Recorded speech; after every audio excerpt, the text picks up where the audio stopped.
먼저 물 좀 마시고 시작하겠습니다. 긴장해서 그런 게 아니고 올라오기 전에 긴장했는데 제가 긴장해가지고 물을 못 마셔가지고 올라오기 전에 죄송합니다.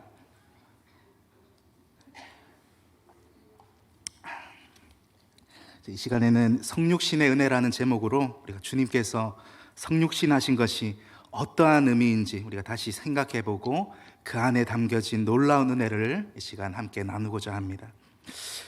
주일 사부 예배를 이렇게 또 준비하면서 어떤 설교를 해야 할까 고민이 많았습니다. 제가 수요 예배 때 이렇게 욥기 설교를 하고 있는데 계속 강해 설교를 하다 보니까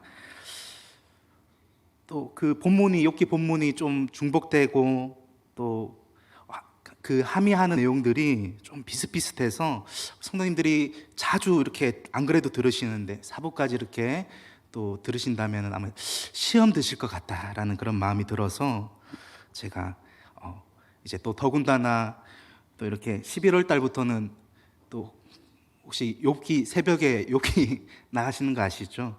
그래서 아마 힘드실 것 같아서 아마 좀 다른 본문을 준비해야겠다 이렇게 기도하고 준비하는 가운데 여러 가지 이렇게 본문들이 떠올랐는데 이제 특별히 이제 10월 31일 날 이제 또 종교 개혁일이지 않습니까? 그래서 종교 개혁과 관련해서 또 우리가 흔히 튤립 교리라고 하는 또 개혁주의 또는 또 칼빈주의 5대 교리라고 불리는 이렇게 도르트 신조에 대한 말씀을 나눌까? 아니면 구원론이나 삼일체에 대한 말씀을 나눌까? 이렇게 고민을 하는 가운데 주제들이 너무 광범위하고 어렵기도 해서 삼일체 가운데 특히 성자 예수 그리스도의 성육신 사건에 대해서 말씀을 나누어야겠다라는 마음이 들어서 이렇게 나누게 되었습니다. 성육신은 말 그대로 우리가 이해하면 신이 인간의 몸을 입었다라는 뜻입니다. 곧 하나님의 아들이신 예수 그리스도가 인간의 육신을 입고 오신 사건이 바로 성육신 사건입니다. 신이 이 땅에 오셨다라는 이 사실, 이 성육신의 개념이 사실 얼마나 경이로운 것인지 한번 생각해 보셨습니까? 사실 이 한국 이 전통적 가치관 안에서는 이 사실 신이라는 존재가 이 땅에 온다는 것 자체가 사실 그렇게 낯설지가 않습니다. 대표적으로 우리에게 단군 신화가 있지 않습니까? 하늘의 신, 천신의 아들인 그 한웅이 신단수 아래에 내려와서 이 세상을 다스리다가 또 곰에서 여인이 된 그 웅녀 사이에서 누구를 낳습니까? 단군을 낳았고 또 단군은 고조선을 세웠다 하는 것이 이 삼국유사에 나오는 단군 신화입니다. 단군 신화와 같이 우리의 역사 속에서 신들은 늘 우리에게 찾아올 수 있는 그러한 거리에 있는 그러한 존재였습니다. 물론 단군 신화를 조선시대의 유학자들도 너무나 이렇게 황당무계하다라고 이렇게 생각을 하여서 믿지 않았다라고 합니다. 고조선을 그 존재는 인정하지만 단군의 존재에 대해서는 의문을 제기했었습니다. 그러나 이 신이라는 존재는 언제든지 우리 가운데 찾아올 수 있는 그러한 존재라는 개념과 또 그러한 장소에 있다라는 그 개념은 우리로 하여금 예수 그리스도께서 이 땅에 육신을 입고 오셨다는 그 놀라운 사실이 낯설지 않게 만듭니다. 반면에 유대 문화에서는 이 하나님이라는 존재는 아예 질적으로 차원이 다른 존재입니다. 하나님의 얼굴을 본다는 것은 곧 죽음이었습니다. 신이 이 땅에 오셔서 인간의 몸을 입으셨다는 것은 그들에게는 일어날 수 없는 그러한 일일 뿐만 아니라 상상조차 할 수 없는 일이었습니다. 어쩌면 그런 개념조차, 인간이 이 땅에 내려온다는 그런 개념조차 없었을 것입니다. 그렇기 때문에 유대인들은 성육신 하신 하나님을 이 땅에서 만났을 때 예수님을 부인합니다. 하나님이 아니라고.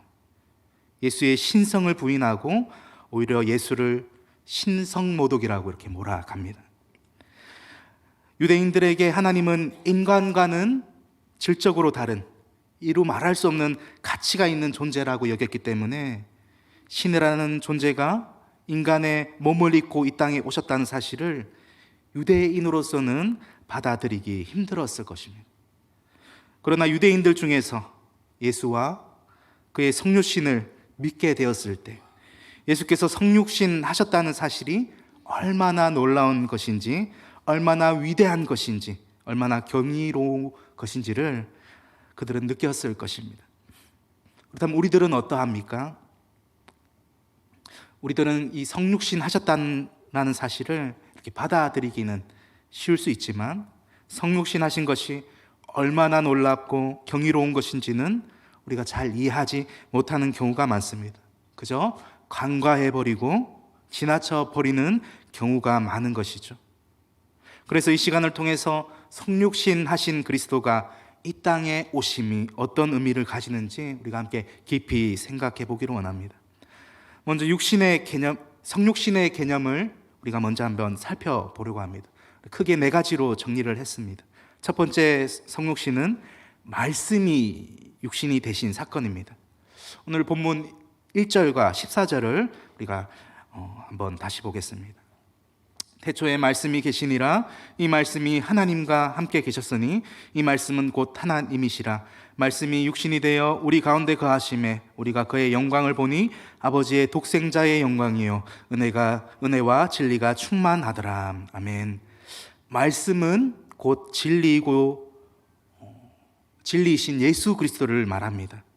이것을 원어로는 이 말씀을 로고스라고 하는데, 로고스는 기본적으로 말씀이라는 의미를 가지고 있지만 당시의 철학자들 사이에서 이 로고스라는 단어는 어떤 이성, 논리, 법칙과 같은 그런 의미로 사용되었습니다. 특히 세상을 이루고 또 세상에 영향을 주는 그런 이성적인 원리 또는 세상 가운데 영향을 주는 법칙을 로고스라고 이렇게 말했습니다. 그래서 사도 요한이 이 헬라 시대의 철학적 개념인 이 로고스를 가지고 예수 그리스도의 신성에 대해서 설명하고 있는 것입니다. 그래서 우리는 우리말로 번역된 이 말씀을 단순한 말씀이 아니라 하나님의 능력으로서의 말씀, 하나님의 그 신성을 가진 능력의 그리스도라고 이해해야 하는 것입니다. 사도 요한이 당시 사람들에게 이 그리스도를 잘 설명하기에 이 로고스라는 단어가 가장 적절했던 것 같습니다. 요한이 말하는 로고스, 즉 말씀은 신성을 가진 하나님으로서 창조와 세상을 섭리하시며 세상의 모든 것을 결정짓는 그러한 존재인 그리스도로 이렇게 설명을 하고 있습니다. 세상의 근원이시고 또 세상의 모든 법칙 그 자체인 분께서 그가 창조하신 세상 안으로, 그가 만드신 법칙 안으로 들어오신 것이 바로 성육신입니다. 오늘 본문 말씀을 보면 주님께서 성육신 하심으로 참 빛으로 세상을 비추시고 어둠을 비추십니다. 세상은 성육신 하신 예수 그리스도를 보고도 그 안에 생명이 있다는 것과 그가 하나님이신 줄을 몰랐다라고 이렇게 말씀하고 있습니다. 그의 백성들이 영접하지 아니했다라고 이렇게 말씀합니다. 그러나 그는 창세전 삼일체 하나님 가운데 약속하신 것과 또 구약에서 예언하고 하나님께서 사람과 맺으신 그 언약을 성취하러 오신 분이셨습니다. 그리고 세례 요한은 이것을 증언하기 위해 왔다라고 이렇게 오늘 본문 말씀 가운데서 말씀하고 있습니다. 그리고 두 번째로 성육신은 자기 비하입니다. 빌립보서 2장 6절에서 8절에서 이렇게 말씀하고 있습니다. 그는 근본 하나님의 본체시나 하나님과 동등됨을 취할 것으로 여기지 아니하시고 오히려 자기를 비워 종의 형체를 가지사 사람들과 같이 되셨고 사람의 모양으로 나타나사 자기를 낮추시고 죽기까지 복종하셨으니 곧 십자가에서 죽으심이라. 아멘. 비하는 곧 낮추심, 낮아지심입니다. 예수님께서는 하나님과 동등하신 분이시지만 스스로가 그 신적인 위엄을 내려놓으시고 낮아지기로 하신 것입니다. 그리하여서 예수님께서는 성육신하시어 십자가에서 뿐만 아니라 모든 삶 가운데에서 공생의 기간 가운데에서 고난을 받으신 것입니다. 세 번째로 성육신은 인간을 체휼하신 사건입니다. 히브리서 4장 15절에서 이렇게 말씀하십니다. 우리에게 있는 대제사장은 우리의 연약함을 동정하지 못하시리가 아니요 모든 일에 우리와 똑같이 시험을 받으시니로되 죄는 없으시니라. 예수님께서는 성육신 하셔서 인간이 겪을 수 있는 연약함과 고통을 겪으신 분이십니다.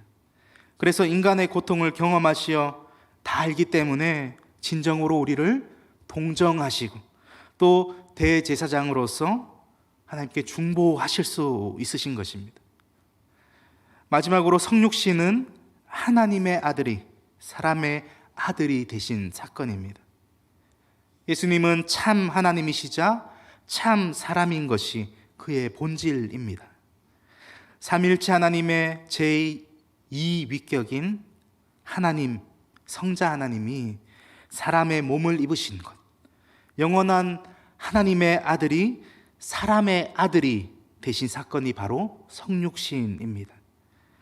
그래서 성육신을 신학적인 용어로 우리가 표현하자면 이렇게 위격적 연합이라고 합니다. 그리스도라는 한 인격 또 한 위격 안에 두 본성이 연합했음을 의미합니다. 그리고 여기서 두 본성은 하나님의 아들로서의 그 신성과 또 사람의 아들로서의 그 인성을 의미하는 것입니다. 그리스도는 누구신가? 그리스도의 본질과 그 사역 또 그가 하신 일에 대한 가치를 논하는 그러한 신학이 기독론입니다.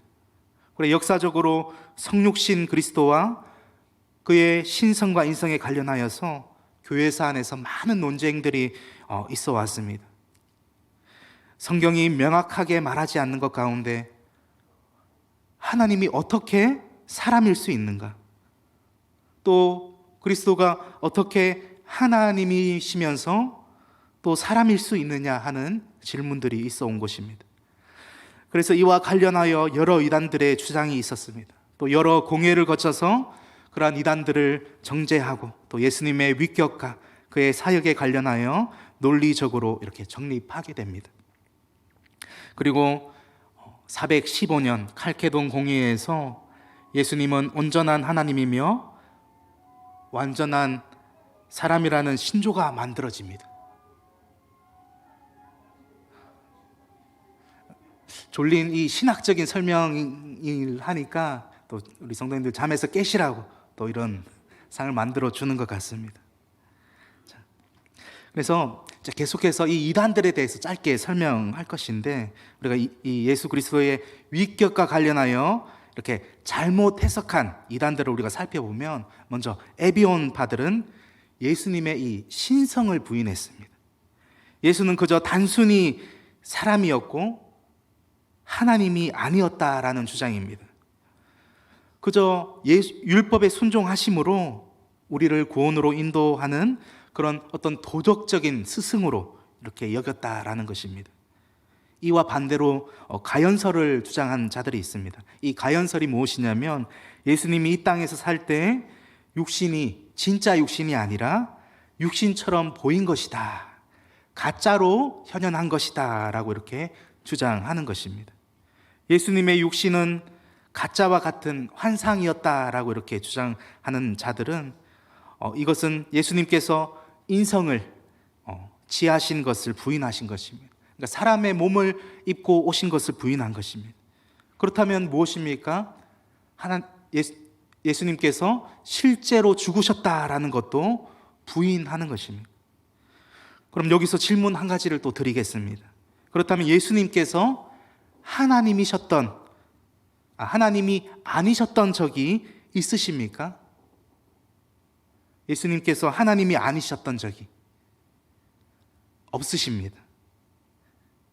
물론 예수님께서는 사람이 아니셨던 적은 있습니다. 성육신 전에는 사람의 속성을 취하지 않으셨기 때문에 예수 그리스도의 위격 안에는 이렇게 신성, 하나님의 본성만 있었습니다. 그러나 예수님은 언제나 하나님이셨습니다. 성육신 하시기 전에도 하나님이셨고 성육신 하신 후에도 하나님이셨습니다. 그리고 그가 십자가에 죽으실 때도 하나님이셨습니다. 그런데 아리우스라는 사람은 이 성자 예수님은 창조된 존재라고 이렇게 주장합니다. 그래서 예수님이 존재하지 않았던 그러한 때가 있었고, 예수님은 하나님이 아니라 하나님보다 조금 못하고 사람보다 조금 더 나은 존재, 첫 번째 하나님의 피조물이라고 이렇게 설명한 것입니다. 마치 하나님도 아니고 사람도 아닌, 반은 신이고 반은 인간인 그런 반신반인과 같은 그러한 존재라고 여긴 것입니다. 또 예수님께서 성육신 하실 때 사람의 몸과 혼은 취하지 아니하시고, 몸과 혼은 취하시고 영은 취하지 않으셨다라고 주장한 아폴리나리우스라는 자도 있습니다. 그들은 영의 자리에 이 말씀이신, 이 로고스이신 예수님이 들어갔다라고 주장합니다. 결국 이것도 예수님께서 완전한 인간이셨다라는 것을 부인하는 것이고, 이 주장에 따르면 우리가 부활할 때 영은 부활하지 않는다라는 의미가 됩니다. 몸과 혼은 부활하지만 영은 부활하지 않는다라는 것입니다. 또 네스토리우스 주의는 예수님의 신성과 인성이 한 인격 안에서 연합하는 것을 부정합니다. 그리고 신성과 인성을 분리시켜 버립니다. 그래서 마치 우리 안에 성령님이 내주하시는 것 정도로 여겼습니다. 결국 신성과 인성은 한 인격이 아니라 어떤 두 개의 인격으로 신격과 인격이 있다라고 주장한 것입니다. 마지막으로 유티케스라는 자도 있습니다. 예수님이 성육신을 통해서 그 신성이 인성을 흡수해버려서 이 두 본성이 하나로 혼합되어 버렸다라고 이렇게 주장하기도 했습니다. 결국 신성도 아니라 또 인성도 아닌 변화된 어떤 다른 한 본성만 남았다라고 주장한 것입니다. 이러한 주장들이 이전에도 많이 있었고, 또 이 이후에도 수많은 이단들이 잘못된 주장들을 해왔습니다. 그러나 우리는 칼케돈 공의에서 이렇게 정리된 것 같이 예수님은 하나님과 동일 본질이시고 또 동일하신 분이시고 참 하나님이시며 동시에 참 사람이시다라고 이렇게 고백합니다. 그래서 예수 그리스도의 한 위격 안에서 신성과 인성이 혼함없이, 변함없이, 또 분할 없이, 또 분리 없이 연합하는 것이 바로 성육신입니다. 이 세상에는 이러한 연합이 없습니다. 이것은 너무나 신비한 연합입니다. 디모데전서 3장 16절에서는 이렇게 말씀하고 있습니다. 그도다 경건의 비밀이여 그렇지 않다 하는 이 없도다. 그는 육신으로 나타난 바 되시고 영으로 의롭다 하심을 받으시고 천사들에게 보이시고 만국에서 전파되시고 세상에서 믿음만 되시고 영광 가운데서 올려지셨느니라. 아멘.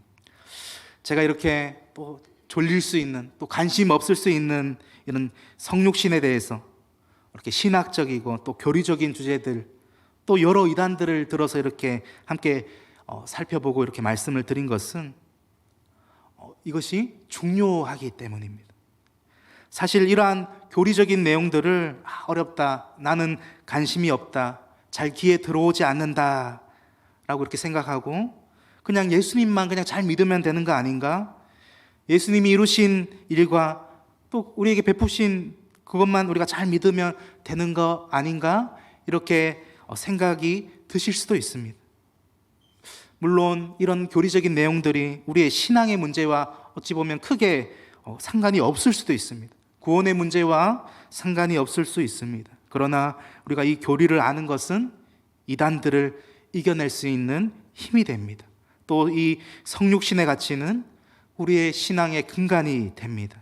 예수님이 이루신 일과 또 우리에게 베풀어 주신 일을 아는 것과 동시에 그 십자가의 보혈을 우리가 아는 것과 동시에 예수님이 누구신가, 예수님이 어떠한 분이신가를 깊이 아는 것이 우리에게 더 큰 은혜가 된다는 것입니다. 나아가서 하나님께서 참 하나님이시고 참 사람이시며 또 한 인격이라는 것을 이해하는 것이 아주 중요하다라는 것입니다. 우리가 성경을 읽고 신앙생활을 할 때 이렇게 자연스럽게 의문이 생길 수 있는 점들이 있습니다. 물론 성경을 주의 깊게 보지 않고 관심이 없으면 이렇게 또 이런 질문이 생기지 않을 수도 있지만 예수님께서 이렇게 사탄의 시험을 받으셨습니다. 그리고 히브리서에도 이렇게 말씀합니다.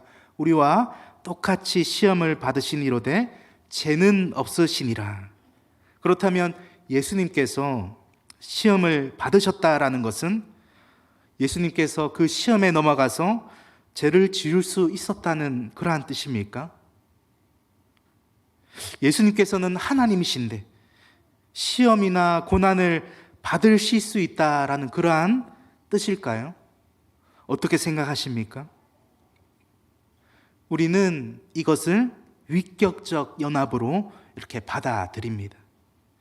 예수님께서 성육신하셔서 이 땅에서 살아가시고 사역을 하셨다라는 것은 다 신성과 인성의 위격적 연합 안에서 살아가시고 사역하셨다라는 것입니다.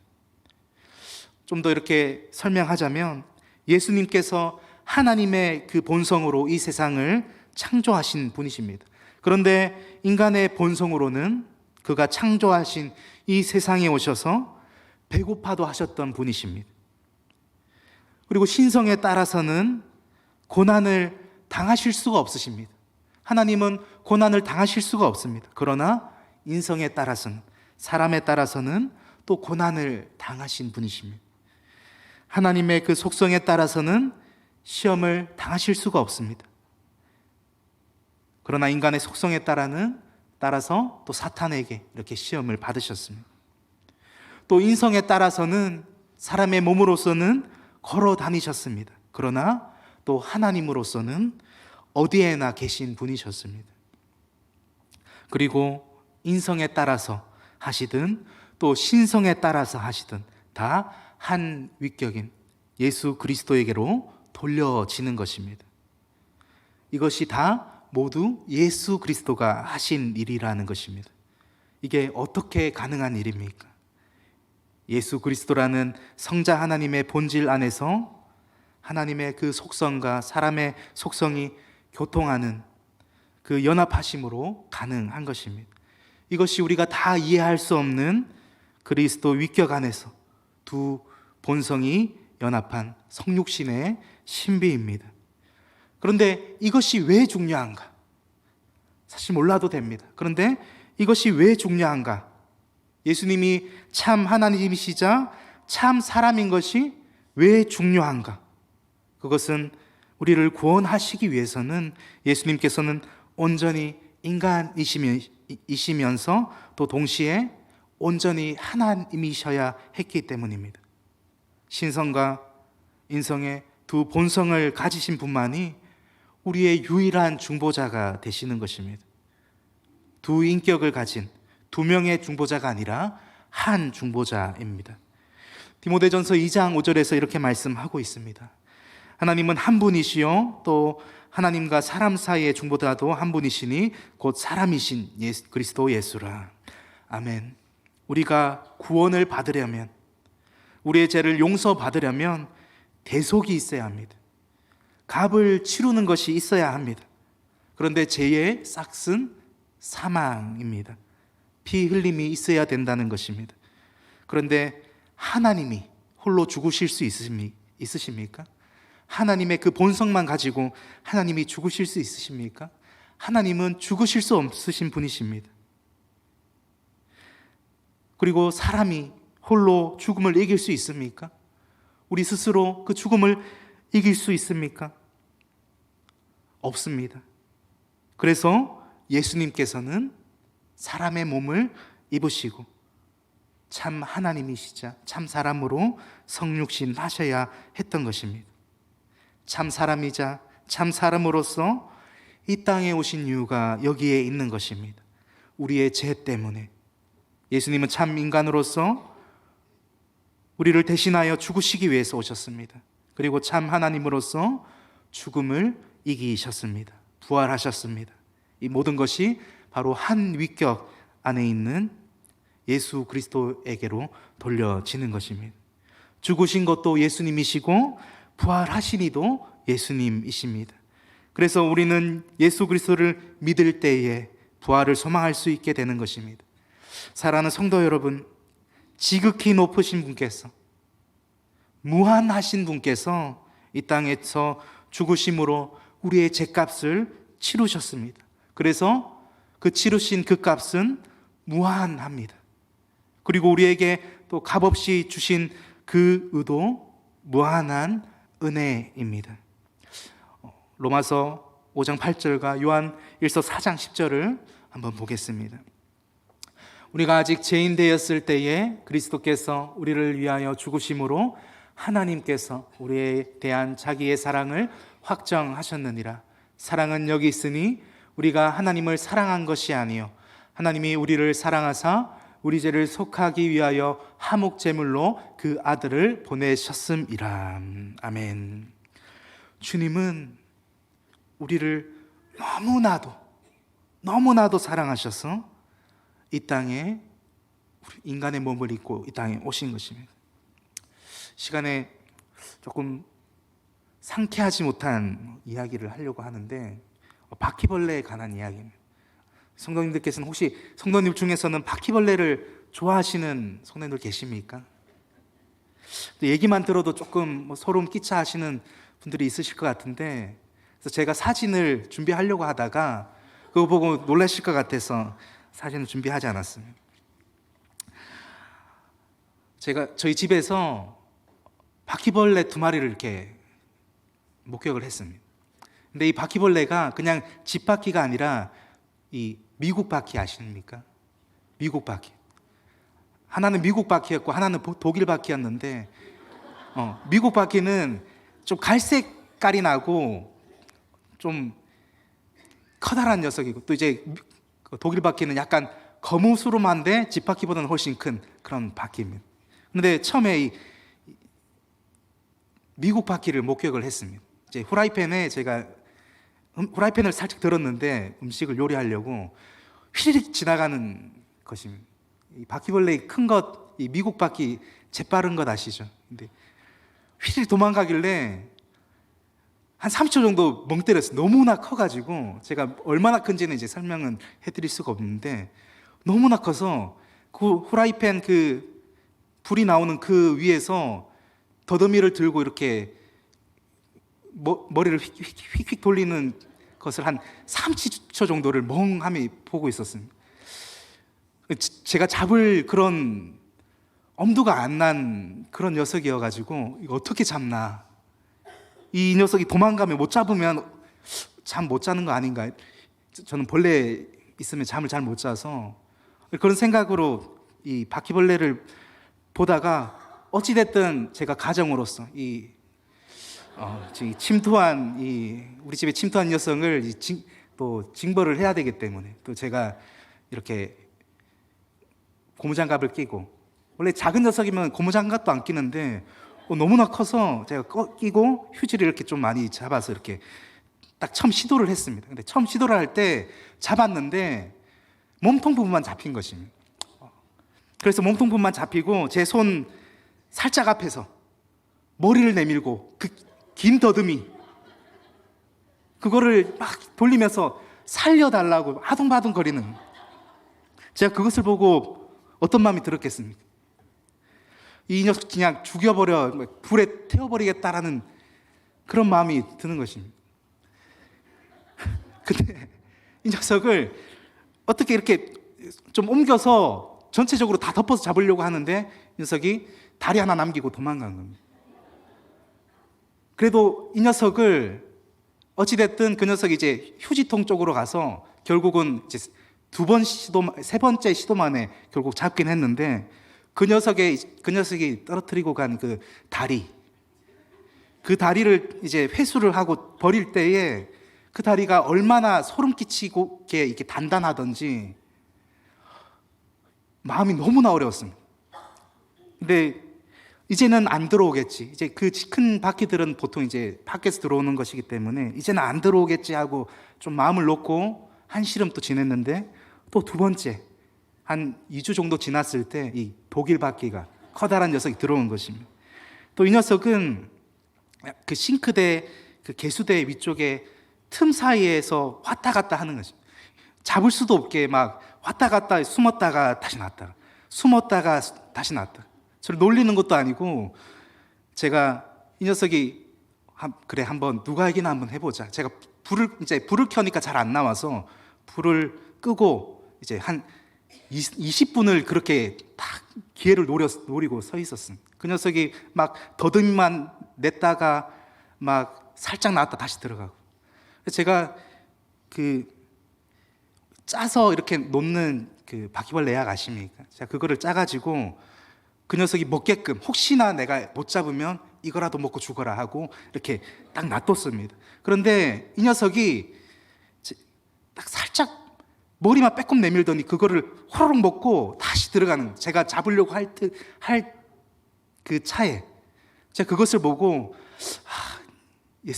하나님께서 우리가 선악과를 따먹던 우리를 보던 그런 마음이 나와 같은 마음이 아니셨을까, 그런 마음이 들었습니다. 정말 그 녀석을 잡아서 죽이고 싶은데 죽일 수도 없는, 그래서 한 10분, 20분 더 이렇게 씨름하다가 이제 뜨거운 물을 가지고 있다가 제가 지혜롭게 뜨거운 물을 가지고 있다가 살짝 나와서 이렇게 탁 부었습니다. 그렇게 이제 딱 뜨거운 물 맞고는 개수대에 이렇게 발랑 뒤집어져 가지고 있던 것을 제가 처리를 사형을 시킨 그런 기억이 있습니다. 제가 이 바퀴벌레 이야기를 여러분 성도님들이 이렇게 좀 징그러워하시고 하는 이야기를 이렇게 좀 생생하게 한 것은 우리가 이 바퀴벌레 보는 것처럼, 우리가 이 바퀴벌레를 너무나 싫어하는 것처럼 하나님께서 죄인인 우리를 보실 때에 얼마나 싫어하시는가. 아마 우리가 그 바퀴벌레를 싫어하는 것보다, 그 증오하는 것보다 하나님께서는 상상도 하실 수 없을 만큼 그 죄를 미워하실 것입니다. 그럼에도 불구하고 하나님께서는 우리를 사랑하셨다라는 것입니다. 우리와 하나님의 그 존재의 격차는 우리와 그 바퀴벌레의 격차보다 훨씬 더 큽니다. 바퀴벌레와 우리는 피조물입니다. 그러나 하나님은 창조물이시죠. 비교가 할 수가 없을 만큼 큽니다. 우리가 만약에 그 바퀴벌레의 몸이 된다고 이렇게 생각을 해보십시오. 전 너무나 끔찍합니다.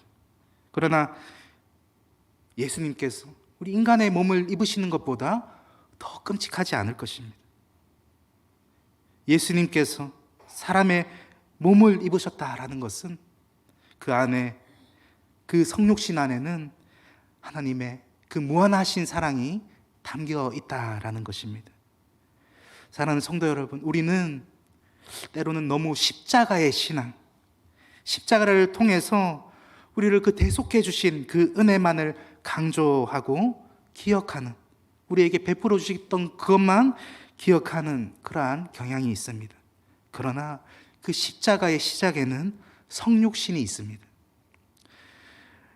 성육신의 신비를 우리가 다 알 수는 없지만 사람의 몸을 입고 이 땅에 오셔서 십자가에서 죽으시기까지 우리를 사랑하신 것이 얼마나 무한하시고 놀라운 것인지를 우리가 늘 기억하고 주님 다시 만날 그날까지 그 은혜를 주신 주님을 우리가 찬양하고 또 높이며 살아가는 저와 여러분들 되시기를 이 시간 소망하고 축복합니다. 기도하겠습니다. 사랑의 하나님, 감사합니다. 말씀이 육신이 되시어 이 어두운 세상 가운데 빛이 되시고 그 사랑을 우리에게 비추어 주시니 감사합니다. 우리가 그 사랑을 회복하기 원합니다. 그 첫사랑을 다시 회복하여 그 사랑에 날마다 감격하며 주를 찬양하고 경배하며 살아가는 주의 백성들 될 수 있도록 주님 인도하여 주시옵소서. 감사합니다. 예수님의 이름으로 기도합니다. 아멘.